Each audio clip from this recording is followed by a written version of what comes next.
السلام عليكم ورحمة الله وبركاته. الحمد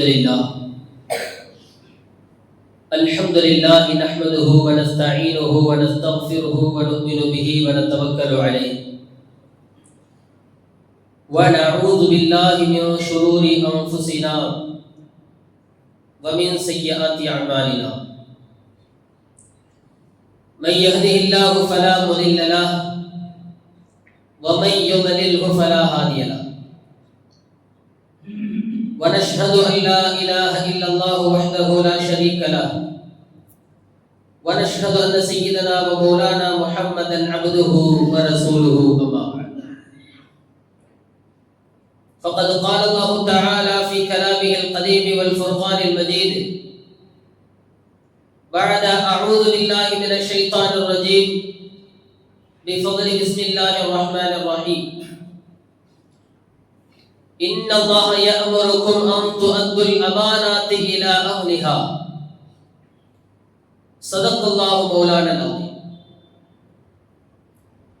قال رسول الله صلى الله عليه وسلم: إن الناس إذا رأوا الظالم فلم يأخذوا على يديه أوشك أن يعمه الله بعقاب، أو كما قال عليه الصلاة والسلام. நிகரில்லா வாழ்வழித்து நெடுநிலத்தை காப்பதற்கு மறையளித்த இறைவனுக்கே மாண்பெல்லாம் புகழடைத்து, அவ்விறையோனின் சலாத் எனும் கருணையும் சலாம் எனும் ஈரேற்றமும் சத்திய தூதர் சரதாரியாளம் கண்மணி நாயகம் ரசூலே கரீம் ஸல்லல்லாஹு அலைஹி வஸல்லம் அன்னவர்களின் மீதும் அன்னவர்களை பின்பற்றி வாழ்ந்த சத்திய சஹாபாக்கள், தாபிஈன்கள், தபஅ தாபிஈன்கள், நல்லோர்கள், நாதாக்கள், சுஹதாக்கள், சித்தியீன்கள், சாலிஹீன்கள், குறிப்பாக நம் அனைவர்களின் மீதும் என்றென்றும் உண்டாவதாக. ஆமீன் யா ரப்பல் ஆலமீன். சங்கை குறித்தான அல்லாஹ்வின் நல்லடியார்களே, அல்லாஹ் ஜல்ல ஷானஹு வ தஆலா நமக்கெல்லாம் ஈமானை, இஸ்லாத்தை நசீபாக்கி கண்மணி முஹம்மது ரசூலுல்லாஹி ஸல்லல்லாஹு அலைஹி வஸல்லம் அன்னவர்களின் உம்மத்தினர்கள் என்கிற பெரும் பாக்கியத்தையும் அல்லாஹ் நமக்கு தந்திருக்கிறான். அல்ஹம்துலில்லாஹ். சங்கைக்குரியவர்களே, நாமெல்லாம் நமக்கு உரிமையான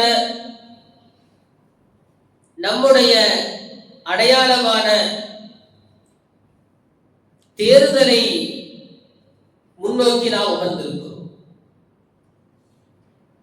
பொதுவாக ஆலிம்கள் அரசியல் சார்ந்து, கட்சிகள் சார்ந்தெல்லாம் பெரும்பாலும் பேச மாட்டார்கள். ஆனால் காலத்தின் கட்டாயத்தை கருதி அவர்கள் சில நேரங்களில் பேசுவார்கள். சங்கைக்குரியவர்களே, தேர்தல் குறித்து சில சிந்தனைகள் நமக்கு தேவை.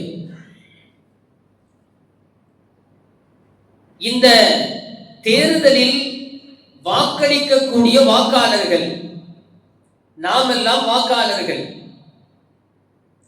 ஒரு விதமான அமானிதத்தை நாம் சுமந்திருக்கிறோம். பெருமக்கள் நமக்கு சொல்லித் தருகிறார்கள், தேர்தலுக்கு வாக்களித்தல் என்பது அது பெரிய அமானிதம். இந்த நாடு, இந்த நாட்டு குடிமகனுக்காக வழங்கி இருக்கக்கூடிய அமானிதம். நானெல்லாம் வாக்களித்து என்ன செய்ய போகிறேன்? என்னுடைய ஒரு வாக்குத்தான் ஒருவரை தேர்ந்தெடுக்க போகிறதா? வாக்களிக்க எனக்கு என்ன செய்தார்கள் என்றெல்லாம் இன்றைக்கு மக்கள் பேசக்கூடிய நிலைகளை நாம் பார்க்கிறோம். முற்றிலுமாக முட்டாள்தனமான பேச்சுக்கள் இதுவெல்லாம். ஒரு வாக்கு ஒரு அரசியல் தலைவரை தேர்ந்தெடுக்க தகுதியானது என்பதை நாம் முதலில் புரிந்து கொள்ள வேண்டும். நம் கையில் வாக்காளர், நீங்கள் வாக்களிக்க ஒரு தலைவரை தேர்ந்தெடுப்பதற்கான தகுதி உங்களிடத்தில் இருக்கிறது என்று இந்த நாடு நமக்கு சான்றிதழ் வழங்கி இருக்கிறது. அதைத்தான் நாம கையில வச்சிருக்கோம். அரசியல் தலைவர்களை காட்டிலும் தேர்ந்தெடுக்கக்கூடியவர்களுக்கு மிகுந்த முக்கியத்துவம் இருக்குது.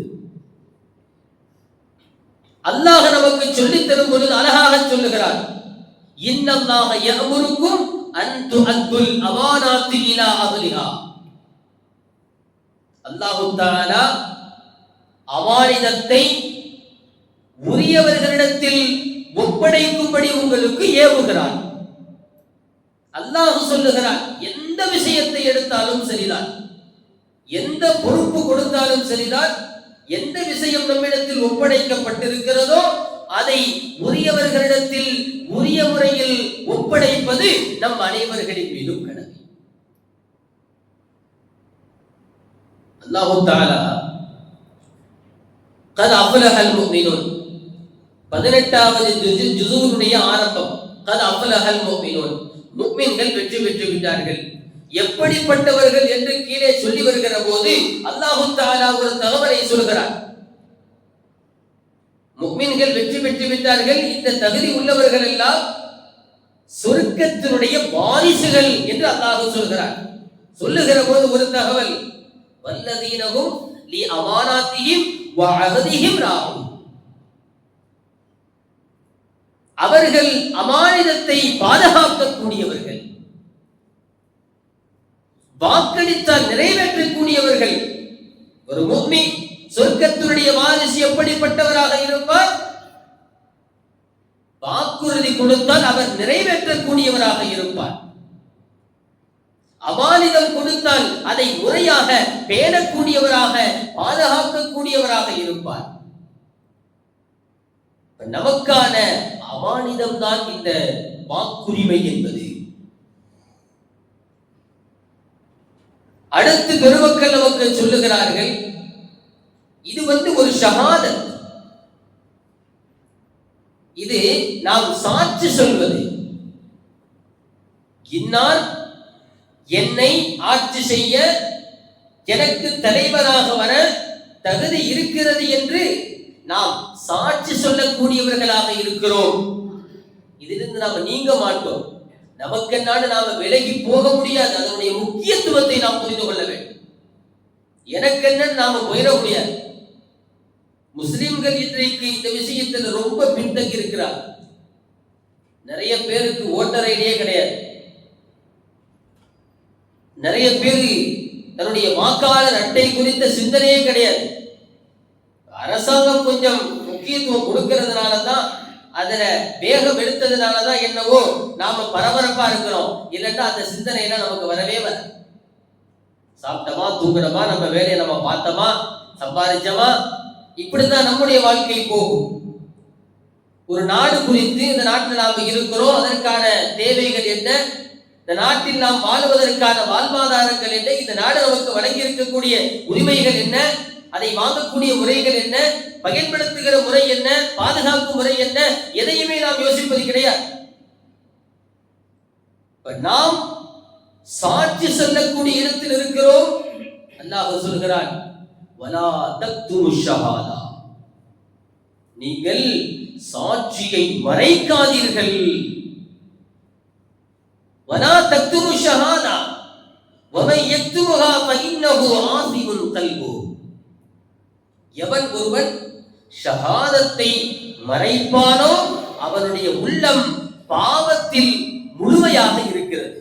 ஆஸிமுன் கல்பு, பாவத்தை கொண்டு நிரப்பப்பட்டிருக்க அவனுடைய உள்ளம், பாவப்பட்ட உள்ளம் என்று அல்லாஹ் சொல்கிறார். பாவியான உள்ளம் கொண்டவர்கள் யார்? சாட்சியை மறைப்பவர்கள். வெளிப்படையாக நாம் சாட்சி சொல்லக்கூடிய இடத்துல இருக்கிறோம். அதனால நாம சாதாரணமாக இதை கடந்து போக முடியாது.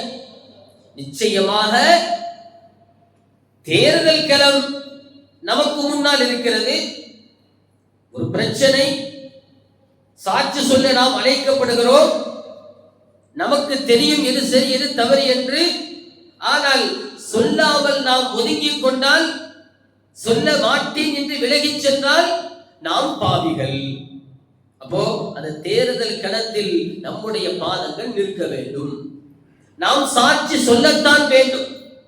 சாட்சி சொல்லாமல் நாம் ஓடிவிடக் கூடாது என்று அல்லாஹு தஆலா நமக்கு கட்டளை விடுகிறார். அடுத்து இன்னொரு விஷயம், இது ஷஃபாஅத் செய்வது. முதல்ல இது அமானிதம். அமானிதத்தை நாம் பாதுகாக்க வேண்டும், முறையாக அதை பயன்படுத்த வேண்டும். அடுத்து ஷஹாதத், சாட்சி சொல்ல வேண்டும். சாட்சி சொல்லாமல் நாம் இருக்க முடியாது, சொல்லித்தான் ஆக வேண்டும். அடுத்து ஷஃபாஅத், பரிந்துரை செய்வது. இது என்ன செய்வது? பரிந்துரை செய்வது.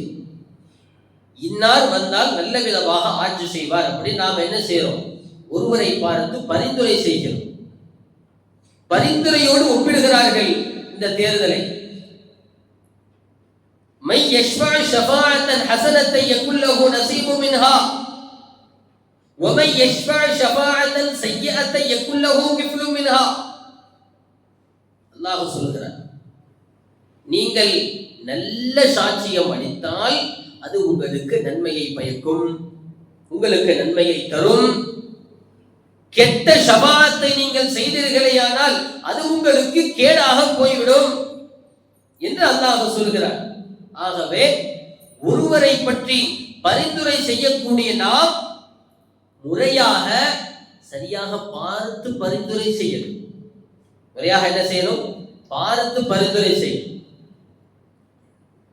அடுத்து நாலாவதாக இது வக்கீல், வக்காலத்து.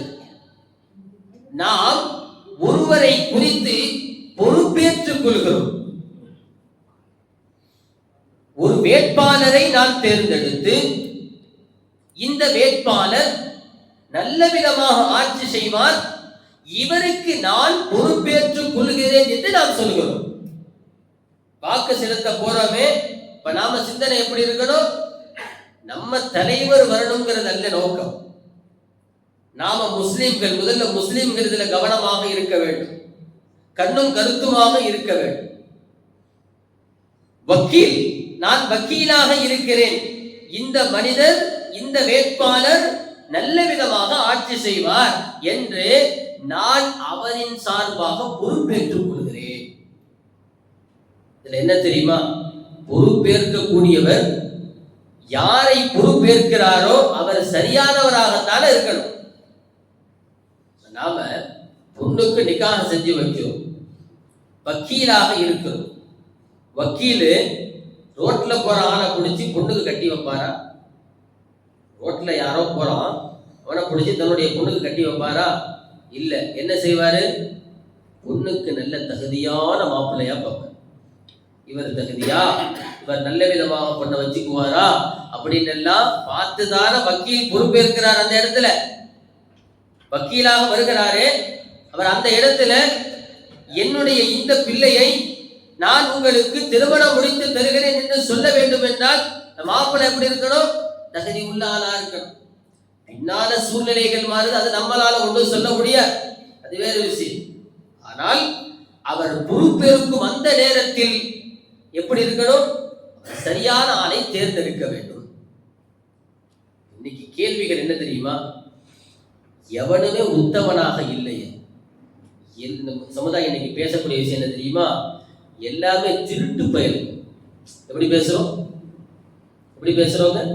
திருட்டு பயலுங்க, எல்லா திருடர்கள் அப்படின்னு பேச. இது நமக்கு மார்க்கம் காட்டி தரக்கூடிய வழி என்ன தெரியுமா? எல்லா வேட்பாளர்களும் நபிமார்கள் மாதிரி இருப்பாங்களா? நபிமார்கள் மாதிரி வேட்பாளர் கிடைப்பார்களா? அவுலியாக்களாக இருப்பார்களா வேட்பாளர்கள்? நாம் புத்திசாலிகளாக இருக்க வேண்டும். இந்த இடத்தில் தான் சமூக வலைத்தளங்கள் 1000 பேசும், லட்சம் பேசும், கோடி பேசும், அது நமக்கு அவசியம் இல்லை. நாம் முஸ்லிம்கள் அப்படி பேசக்கூடாது. இந்த சூழ்நிலை என்ன, நாம் காணக்கூடிய களம் என்ன, அதற்கு நாம் என்ன செய்தால் நல்ல தீர்வு கிடைக்கும் என்பதை புத்திசாலித்தனமாக முஸ்லிம்கள் யோசிக்க வேண்டும். நபி ஸல்லல்லாஹு அலைஹி வஸல்லம் அருமையாக சொன்னார்கள், இன்ன நாஸ இதா ரஅவு ஸாலிம், மக்கள் அநியாயம் செய்யக்கூடியவனை பார்த்து அவன் செய்யக்கூடிய அநியாயத்தை தட்டி கேட்காமல் அதை பொருட்படுத்தாமல் சும்மா இருந்தா என்ன நடக்கும் தெரியுமா? அல்லாஹ் சொல்கிறான், அவுஷக ஐயஉம்மஹுல்லாஹு பிஇகாப், எல்லாருக்கும் அதன் மூலமாக அல்லாஹ்வுடைய பிடி, அல்லாஹ்வுடைய கோபம் கிடைக்கும்ங்கறாங்க நபி ஸல்லல்லாஹு அலைஹி வஸல்லம். இதன் மூலமாக யார் பாதிக்கப்படுறா? எல்லா முஸ்லிம்களும் பாதிக்கப்படுகிறார்கள். சாதாரணமாக எல்லாம் நியாயப்படுத்துவதெல்லாம் நீங்க சொல்லி தரவே தேவையில்லை. பாவம் செய்கிற ஒருவனை இவன் உத்தமன் என்று சொல்வதற்கு இன்னைக்கு மக்களுக்கு நாம சொல்லித்தர தேவையில்லை. ரொம்ப சாதாரணமாக அவர் செய்த தியாகம் தெரியுமா என்றெல்லாம் பேசக்கூடியவர்களை பார்க்கிறோம். ஆனால் மக்களுக்கு தெரியும் அநியாயம் செய்கிறார்கள், அநியாயம் செய்கிறது மக்களுக்கு தெரியும். ஆனா கட்சியினுடைய விசுவாசம் காட்டணுமா இல்லையா? ஒரு கட்சியில நாம இருக்கிறோம், விசுவாசத்தை காட்டணுமா இல்லையா? என்னுடைய கட்சி தான் சிறந்தது, இவர் செய்தது என்று உங்களுக்கு தெரியுமா என்றெல்லாம் கேட்கக்கூடிய சூழ்நிலைகளை நாம் பார்க்கிறோம். நாம கூசாம பேசக்கூடியவர்களை பார்க்கிறோம். நமக்கு எல்லா ஆட்சியாளர்களும் சரியாக இருந்திட மாட்டாங்க. அதாவது அவர்களுக்கு உரிய பொறுப்பு அது அல்லாஹ் கிட்ட அவங்க பதில் சொல்லிக்குவாங்க. இந்த நேரத்தில் நாம தெரிந்து கொள்ள வேண்டிய விஷயம் ஒண்ணுதான், யார் வர வேண்டும் என்பதை காட்டிலும் யார் வரக்கூடாது என்பதில் உறுதியாக இருக்க வேண்டும். அரசியல் செய்வதற்கென்று சில அனுபவங்கள் இருக்கா இல்லையா? அதை நாம மறுக்க கூடாது. அரசியல் செய்யறது அதுக்குன்னு சில அனுபவங்கள் இருக்கு. புதுசா நான் எல்லாரையும் தூக்கி நிமிர்த்து வேண்டா, அதெல்லாம் நடக்கிற காரியம் அல்ல. சொல்லி விடுவார்கள், செய்ய முடியுமா? சாதாரண விஷயமா அது? கத்திரிக்காய் வியாபாரமா? அரசியல்ல ஒரு தமிழ்நாட்டை நான் சரியாக வழிநடத்துவேன், இதை செய்வேன் அதை செய்வேன், அதாவது எதிர்ப்புகள் தெரிவிக்கும் போது அதை செய்வேன் இதை செய்வேன் ஏமாத்துறாங்கன்னு சொல்லிட்டு இன்றைக்கு கத்துக்குட்டிகள் என்ன தெரியுமா செய்யறாங்க? அவங்க வாக்குறுதி கொடுக்குறாங்க. அந்த வாக்குறுதியை தானே நாம எதிர்த்தோம். திரும்ப நாம வாக்குறுதி கொடுக்கிறோமே, மக்கள் நம்மளை பார்த்து ஏமாந்துட மாட்டாங்களா அப்படிங்கிற சிந்தனை கூட இல்லாமல் இன்றைக்கு பேசக்கூடியவர்களை பார்க்கிறோம். எத்தனை தொகுதிங்கிறதே தெரியாதவனா இருக்கிறோம். எத்தனை தொகுதி தமிழ்நாட்டில், எத்தனை தொகுதியை வென்றால் நீங்கள் ஆட்சியை பிடிப்பீர்கள் என்று கேட்டா சில பேர் 5ங்கிறான். 5 தொகுதியை பிடிச்சு நான் ஆட்சி செய்வோங்கிறான். யோசிச்சு பாருங்க. ஒரு விவரங்களும் இல்லாதவர்கள், ஒரு அனுபவமும் இல்லாதவர்கள் எல்லாம் இன்றைக்கு சர்வ சாதாரணமாக நான் ஆட்சி செய்வேன் என்று வருகிறார்கள். யாரும் வரலாம், யாரும் ஆட்சி செய்யலாம், அதை பற்றி பிரச்சனை இல்லை. இப்பொழுது நாம் யோசிக்க வேண்டியது முஸ்லிம்கள் என்ன கட்டத்தில் இருக்கிறார்கள். முஸ்லிம்களுக்கான களம் இது. ஒரு அநியாயக்காரன் என்னென்னவோ பேசுறான்ல, அவன் நமக்கு ஆட்சியாளரா வந்துட்டா எப்படி இருக்கும்?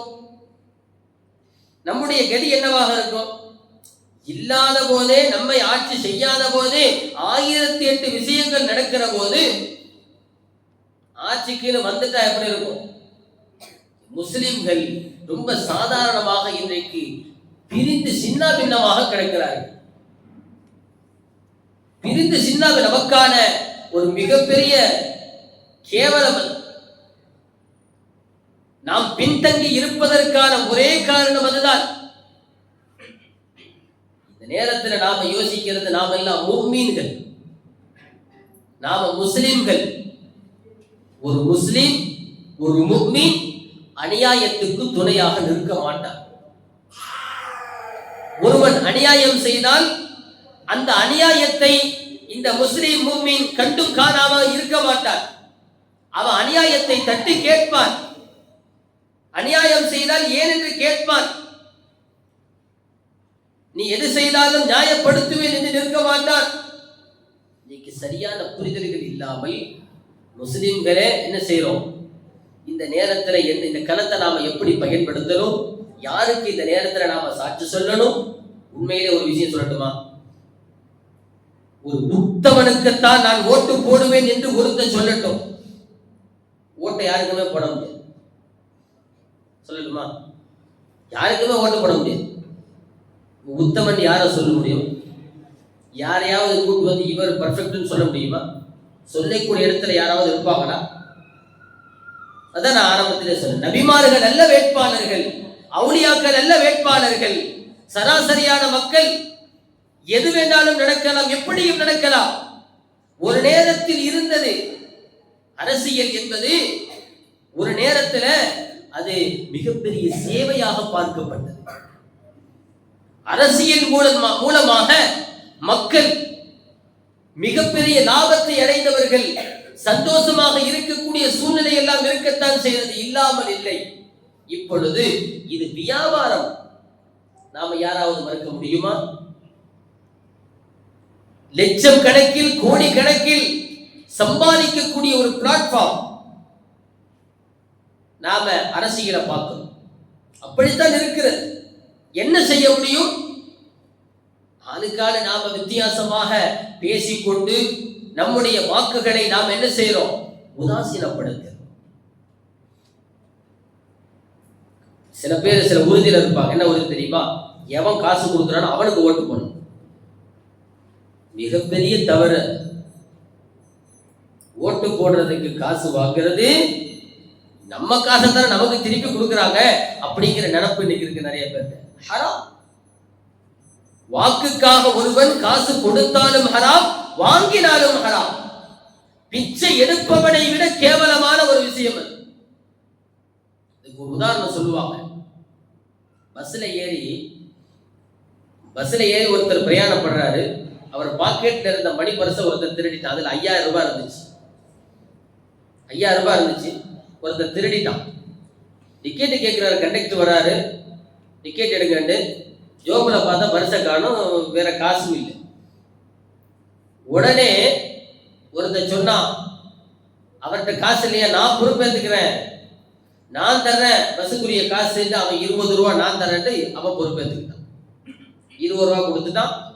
கீழே இறங்கினவனே நம்மாலு அவனை கையை கொடுத்து, கடவுள் மாதிரி நீ காப்பாத்திட்டப்பா, காசு இல்லாம இருந்த, ஏதோ ஒன்னால முடிஞ்சது நீ செஞ்சிட்ட அப்படின்னு சொல்லி கையை கொடுத்து, கையை கும்பிட்டு என்ன செஞ்சானா, சந்தோஷப்பட்டு பாராட்டிட்டு போனான். இவன் நினைச்சான், எனக்கு 4980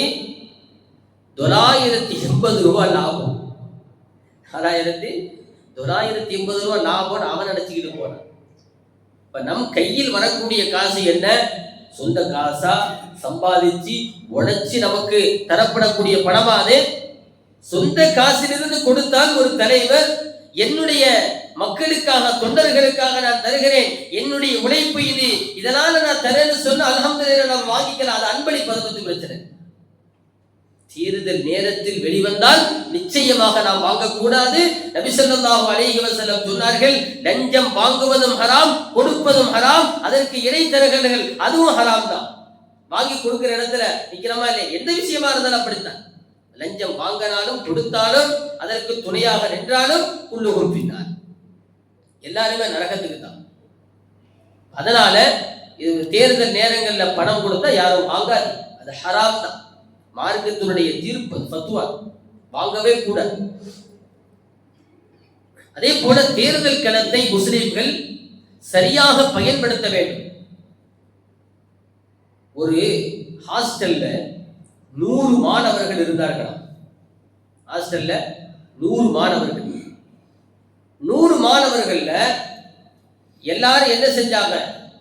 கம்ப்ளைண்ட் பண்ணா, ஒரே உப்புமா போடுறா, எப்ப பார்த்தாலும் உப்புமா தான் அந்த ஹாஸ்டல், அதனால எங்களுக்கு ஒரே உப்புமாவா போடுறாங்க அப்படின்னு சொல்லிட்டு என்ன செஞ்சாங்க? தகவல் சொல்லும் போது அங்க காலேஜில் அந்த ஹாஸ்டல்ல உள்ளவங்க கேட்டாங்க, சரி என்ன செய்யலாம், யார் யாருக்கு உப்புமா வேணும், யார் யாருக்கு உப்புமா வேணாம்னு கேட்கும்போது உப்புமா வேணான்னு 80 பேர் கை தூக்குறாங்க. மெஜாரிட்டி யாரு? உப்மா வேணாங்கிறவங்க எத்தனை பேர்? 80 பேர். உப்மா வேணுங்கிறவங்க 20 பேர். யாரு இப்ப மெஜாரிட்டி? 80ங்கிறது மெஜாரிட்டி, சரிதானே? சரி, இப்போ சரி உப்மா வேணாம், வேற என்ன வேணும் உங்களுக்கு அப்படின்னு வாக்கு நடக்குது. இப்போ தேர்தல். இப்போ உங்களுக்கு வேற என்ன வேணும்னு கேட்கும் போது 10 பேர் தோசையை சொன்னாங்க, 10 பேர் பரோட்டாவை சொன்னாங்க, 10 பேர் பூரி, 10 பேர் சப்பாத்தி, 10 பேர் பொங்கல், இப்படிட்டு 10 பேரா 8 கூறாக பிரிஞ்சு வாக்களிச்சாங்க. இப்போ மெஜாரிட்டி எது ஆயிடுச்சு? இப்போ எது மெஜாரிட்டி? இப்போ 20 உப்மா தான் மெஜாரிட்டி. 20 பேரு உப்மா வேணும்னு ஒதுங்கிட்டாங்க. 80 பேர் வேணாண்டாங்கல்ல. வேணாங்கிறவங்க ஒரு முடிவுல இருக்கணுமா இல்லையா? ஏதாவது ஒரு பண்டத்தை எடுத்துட்டு ஒரு உணவை எடுத்து அதுல உறுதியா இருக்கணும். ஆனா அதை செய்யாம 10 பேர் தோசையும் 10 பேர் பரோட்டாவும் செஞ்சா என்ன ஆகும்? முடிவெடுத்தா என்ன ஆகும்? 10 ஜெயிக்காது, 20 உப்மா தான் மெஜாரிட்டி. திரும்பவும் நீ உப்மாவே தின்னு. இதுதான் இன்னைக்கு நடக்குது அரசியலில். முஸ்லிம்களின் நிலை, முஸ்லிம்களுடைய நிலை வருத்தமான நிலை. ஒன்றுபட்டு இந்த வருஷம் நாம இப்படித்தான் செய்ய வேண்டும், இப்படி நாம் களம் கண்டால் மட்டும்தான் வெற்றி காண முடியும் என்கிற உறுதி முஸ்லிம்களிடத்தில் நிச்சயமாக வந்தாக வேண்டும். இல்லை என்றால் இன்னும் அடிக்கு மேல் அடி வாங்கத்தான் செய்வோமே தவிர்த்து வெற்றி என்பது நமக்கு கிடைக்காமலே போய்விடும். நஊது பில்லாஹி மின்ஹா. அல்லாஹ் ஜல்ல ஷானஹு வ தஆலா வரக்கூடிய தேர்தல்களில் முஸ்லிம்களுக்கான சாதகமான சூழ்நிலையை அல்லாஹ் தஆலா ஏற்படுத்தி தருவானாக. ஆமீன். வ ஆகிர் தஅவானா அல்ஹம்துலில்லாஹி ரப்பில் ஆலமீன்.